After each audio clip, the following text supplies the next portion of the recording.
Welcome back mini vlog. So ఇది వచ్చేసి బోనాల రోజు అనమాట. సో బోనం యాక్చువల్లీ చేద్దాం అనుకున్నాను, బట్ సమ్ రీజన్స్ వల్ల చేయలేకపోయాను. దట్టు మమ్మీకి హెల్త్ బాగాలేదు. సో మమ్మీకే బాగుండుంటే డెఫినెట్గా నేను బోనం చేసేదాన్ని అనమాట. నాకు బిగ్ సపోర్ట్ కాబట్టి మమ్మీయే. సో దానివల్ల నేను చేయలేకపోయాను, ఎందుకంటే చంటి పిల్లతోని అస్సలు కుదరదు. మనకి ఎంత వర్క్ ఉంటుందో మీ అందరికీ తెలిసిందే. సో అందుకని చెప్పేసి చింతల్ని రెడీ చేసేసి ఇలా టెంపుల్కి అయితే తీసుకొచ్చామన్నమాట. నియర్ బై అమ్మవారి టెంపుల్ అయితే ఉంది. సో అమ్మవారిని దర్శనం చేసుకొని పూజ చేయించుకున్నాము. చాలా చక్కగా జరిగిందనమాట.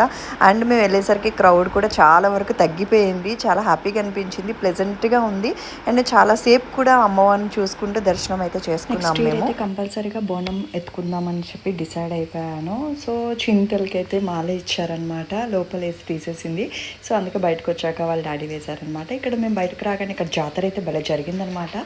అండ్ ఇలా వేషాలతోని అమ్మవారిని ఊరేగిస్తున్నారు, చాలా హ్యాపీగా అనిపించింది. సో హైదరాబాద్లో నేను ఫస్ట్ టైం అనమాట ఇలా జాతరలాగా చూడ్డాము.